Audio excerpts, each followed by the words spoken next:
Welcome to Chasing Baseball's Immortals, where I explore the careers of every 20th century Hall of Famer while collecting one of their original playing days cards.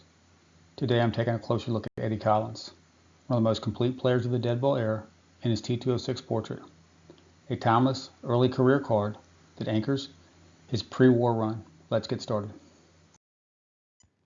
Eddie Collins was born May 2, 1887 in Millerton, New York, became one of the most polished and cerebral players in baseball's early decades.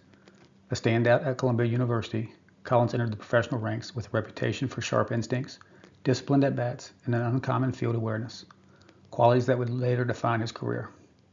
He joined the Philadelphia Athletics in 1906 and quickly earned Connie Mack's confidence. By the end of the decade, Collins had settled in as the club's everyday second baseman, anchoring an ace team that was emerging as the American League's dominant force.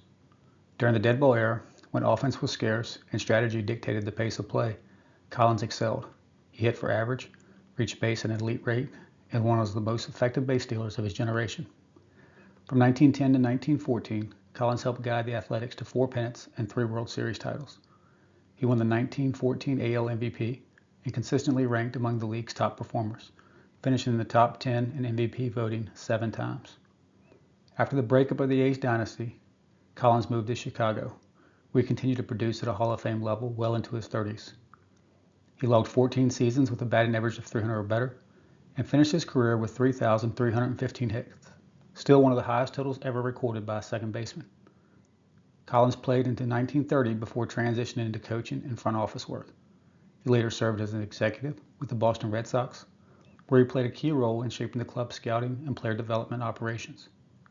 Elected to the Hall of Fame in 1939, Collins retired with a .333 career batting average, .424 on-base percentage, and 741 stolen bases, numbers that place him among the most complete players of the early 20th century. Collins died March 25, 1951, at the age of 63, leaving behind a legacy built on intelligence, consistency, and mastery of every phase of the game. To place Eddie Collins in context, it helps to look across eras for players who shared his approach to the game. Second baseman defined by intelligence, consistency, and complete skill sets. 2 names rise to the top: Charlie Gehringer from the 30s and Craig Biggio from the modern era. Both reflect pieces of what made Collins great, but even when you line them up side by side, it becomes clear that Collins stands alone. His combination of longevity, efficiency, and championship impact has no perfect match.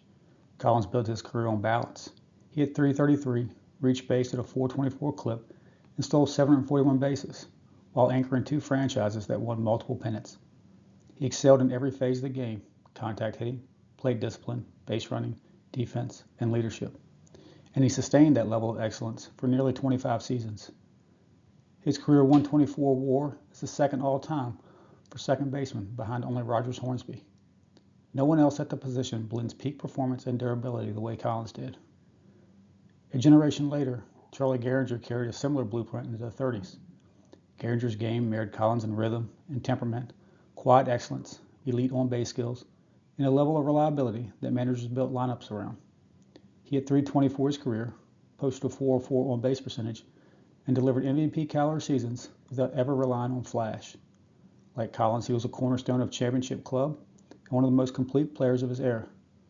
But while Gehringer matches Collins stylistically, steady, disciplined, and efficient, it doesn't quite reach Collins' overall impact or career value.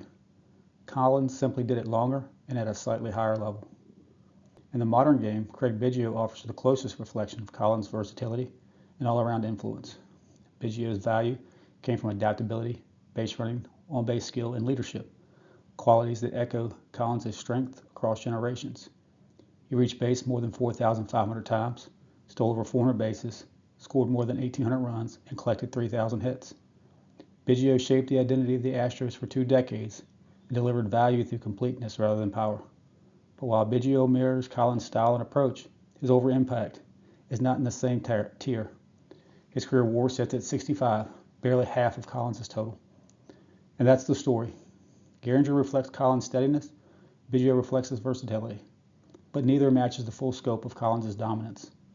Across eras, you can find players who resemble parts of Eddie Collins: his discipline, his consistency, his intelligence, his all-around skill, but no one fully replicates the combination.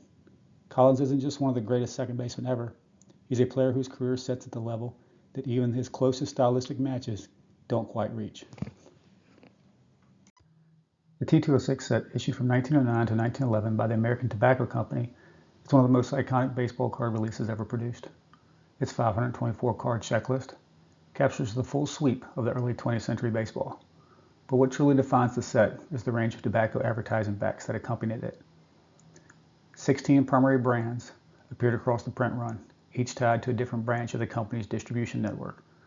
American Beauty, Broadleaf, Carolina Brights, Cycle, Drum, El Principe, de Gales, Hindu, Lennox, Old Mill, Piedmont, Polar Bear, Sovereign, Sweet Capital, Tolstoy, Ty Cobb, and Uzit.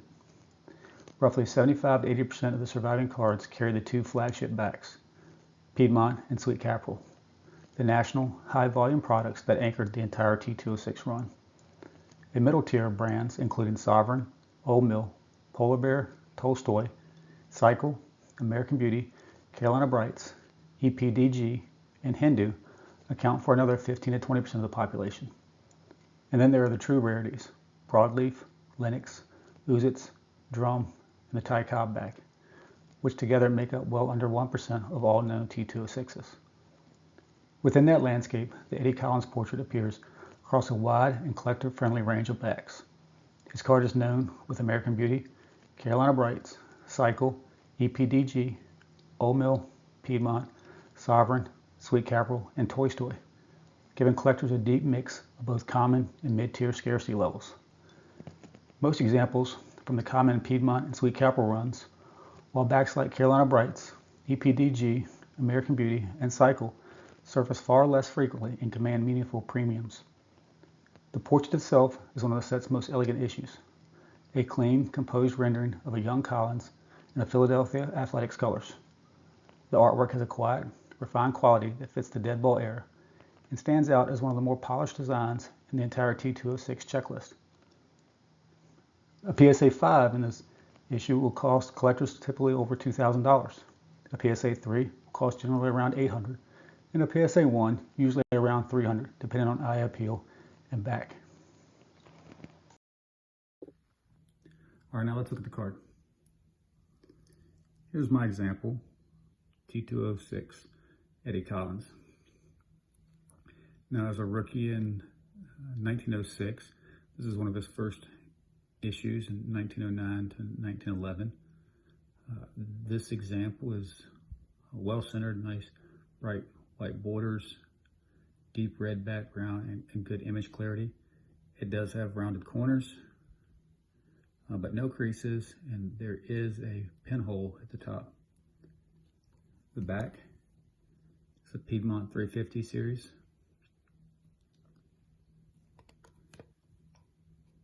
And this is a SGC 1.5 example. This one I acquired off eBay about 6 to 8 months ago. I paid a little over $400. And I think at the time the going rate was $300 to $350. But when you looked at a lot of those, the SGC 1.5s in that grade, they were in much worse shape. Just the eye appeal wasn't there, and with all my cards, I try to go for eye appeal with good centering. And despite the pinhole, I think this checks all the blocks. You know, common issues would be off centering, fading of the red background, poor image quality, and significant creasing, just due to the age. But this is a great example that I enjoy having in the collection. And this completes my Eddie Collins T206 run. For collectors, Eddie Collins has a remarkably deep and visually diverse card portfolio that spans the entire pre-war era. I'll highlight 3 cards that stand out as pillars of any Collins collection, each offering its own mix of scarcity, artistry, and collector demand. First, the 1911 Turkey Red is Collins' most impressive early premium. These large format cabinet cards were redeemed through coupon offers, and far fewer were produced compared to the standard tobacco issues. The artwork is rich and beautifully illustrated. offering collectors a great image of the Deadball Era star. A PSA 5 recently sold for over $8,000. A PSA 3 will typically run collectors between $1,200 and $1,800, and a PSA 1 will run anywhere from $400 to $700. The 1914 Cracker Jack is his most iconic caramel era card, printed on thin, stain-prone stock, and distributed directly into boxes of caramel popcorn. The 1914 issue is significantly tougher than the 1915 series. Collins' crisp portrait, framing the bold red border, has become one of the defining images of the set. A PSA 5 will likely reach between $4,000 to $6,000.